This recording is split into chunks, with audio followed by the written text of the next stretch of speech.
एक उदाहरण सांगतो तुम्हाला 2 मिनिटाचं. जालियनवाला बाग हत्याकांड झालं. इंग्रजाच्या बंदुकीतील गोळ्या ज्या वेळेला संपल्या त्यावेळेला हिंदुस्थानी मरण थांबले होते. एक 10 ते 12 वर्षाचं वय घेऊन भगतसिंग त्या ठिकाणी उभे होते. भगतसिंगाने रक्ताने माखलेली माती ती पाहिली आणि आपल्या हातामध्ये घेतली, आपल्या छातीला लावली, सांगितलं, मा काळजी करू नको, एक दिवस बदला घेईल मा. भगतसिंग मोठे होतात आणि भगतसिंगाची आई भगतसिंगाच्या हातामध्ये 50 रुपयाची नोट देते आणि आई भगतसिंगाला सांगते, भगत जा बाजार करून आण. भगतसिंग 50 रुपयाच्या नोटेकडे पाहतात आणि मनामध्ये विचार करतात, अरे भगत काय करतो, 50 रुपये आई कशासाठी दिले?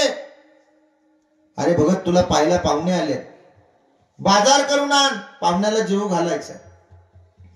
भगतसिंग त्या 50 रुपयाच्या नोटेकडे पाहतात आणि मनामध्ये विचार करतात, अरे भगत आज जर या 50 रुपयाचा बाजार करून तू जर आणला आणि पाहुणे जेवले, पाहुण्याने तुला पसंत केलं तर तुला लग्न करावं लागेल आणि लग्न केल्याच्या नंतर तुला बाईची सेवा करावी लागेल. अरे भगत तुझा जन्म बाईची सेवा करण्यासाठी नाही, अरे भगत तुझा जन्म या देशाची सेवा करण्यासाठी आहे, तुझा जन्म या मातीची सेवा करण्यासाठी आहे. त्याच 50 रुपयाचा भगतसिंग फायदा घेत आहेत. स्वातंत्र्य क्रांतीच्या लढ्यामध्ये भगतसिंग सामील होत आहेत. अनेक इंग्रजांना त्या ठिकाणी संपवतायत. पण इंग्रज मात्र भगतसिंगाला सोडत नाही. भगतसिंगाचा नागरिक जाहीर सत्कार जय जयकार होतो, पण इंग्रज मात्र भगतसिंगाला अटक करतात.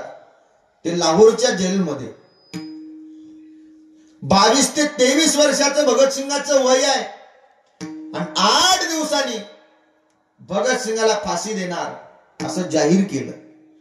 हे घरी भगतसिंगाच्या आईला कळतं, घरच्यांना कळतं ना, त्यावेळेला त्या भगतसिंगाच्या आईचं अंतःकरण भरून येतं आणि भगतसिंगला भेटण्यासाठी भगतसिंगाची आई बहीण त्या ठिकाणी लाहोरला जातात.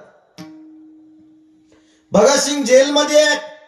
आता भगतसिंगाला 8 दिवसांनी फाशी होणार आहे आणि माझ्या पोटचा गोळा मला 8 दिवसांनी परत दिसणार नाही म्हणून आई रडतच त्या जेलच्या दिशेने येते. भगतसिंगाच्या डोक्यामध्ये जेलमधली टोपी आहे, जेलमधले कपडे आहेत. ज्या वेळेला आई येते, रडत येते ना, आईच्या रडण्याचा आवाज भगतसिंगाच्या कानावर येतो. आई आली वाटतंय. भगतसिंग गजाजवळ येत आहेत. आईचे डोळे पुसतात आणि आईला सांगतात, मा अरे मा रोना नाही मा, मला जरी 8 दिवसांनी फाशी देणार असतील पण मा, अरे भगतने तुझ्या क्रांती केली मा, रोना नाही मा. अरे मा, अरे तू तो वीरों की माँ है, अरे माँ तू तो शूरों की माँ है. अरे माँ वीरों की माँ कभी रोती नहीं, अरे शूरों की माँ कभी रोती नहीं. तुझ्या भगतनी क्रांती केली मा, क्रांती. काय क्रांती केली रे भगत? अरे माँ जोपर्यंत चंद्र सूर्य आहे तोपर्यंत या भगतसिंगाचं नाव अजर अमर राहणार आहे, अशी क्रांती केली तुला भगतनी. रडू नको मा, रडू नको. पण आई होती. आई म्हणते, अरे भगत लहानाचं मोठं केलं रे बाबा, आता तू गेल्याच्या नंतर मी कुणाच्या तोंडाकडे पाहायचं? आई म्हणजे आत्या नसते, आई म्हणजे मावशी नसते, आई म्हणजे काकी नसते, आई म्हणजे चुलती नसते रे. आई म्हणजे आईच असते. आई म्हणजे काय असते? आदमी जब दिन भर काम करके घर लौटता है ना, तो बेटा कहता है क्या लाया, पिता कहता है कितना कमाया, औरत कहते कितना बचाया, सिर्फ माँ कहती है बेटा दिन भर कुछ खाया, इसी को माँ बोलते हैं. मी तुझी आई आहे भगत. आता रडल्याशिवाय माझ्या हातामध्ये काय आहे? 8 दिवसांनी तू पुन्हा मला दिसणार नाही, मी कुणाच्या तोंडाकडे पाहायचं? पण काय देशभक्ती भगतसिंगाची. भगतसिंग म्हणतात, मा आज आली ठीक आहे, पण ज्या वेळेला हे इंग्रज मला फासावर देतील ना, माझी लाज घेण्यासाठी तू यायचं नाही. काकांना पाठव. काय यायचं नाही भगत. अरे बाबा तू उद्याही तसेच रडशील आणि हरामखोर इंग्रज तुझ्याकडे पाहतील आणि म्हणतील ही भगतसिंगाची आई आहे. त्यावेळेला हा अपमान तुझा नसेल, हा अपमान माझा नसेल, हा अपमान माझ्या मातीचा असेल, हा अपमान माझ्या देशाचा असेल. अरे मा कळू दे हरामखोर इंग्रजांना. या देशातील तरुणांना त्यांचं तारुण्य महत्वाचं नाही. या देशातील तरुणांना त्यांचं तारुण्य महत्वाचं नाही, तर या देशातील तरुणांना त्यांचा देश महत्वाचा आहे. या देशातील तरुणांना त्यांची माती महत्वाची आहे. देव देशान धर्मा पायी प्राण घेतलं हाती.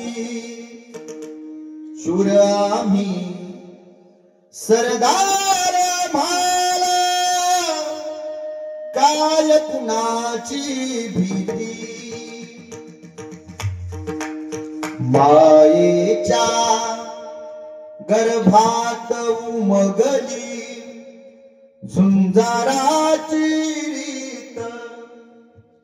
तलवारीशी लगीन लागल जडली वेडी प्रीत. लाख संकट झेलून घेईन अशी पहाडी छाती. शूर आम्ही सरदार म्हाला काय कुणाची भीती. भारत माता की, भारत माता की. आध्यात्मिक भाविक बनतायत.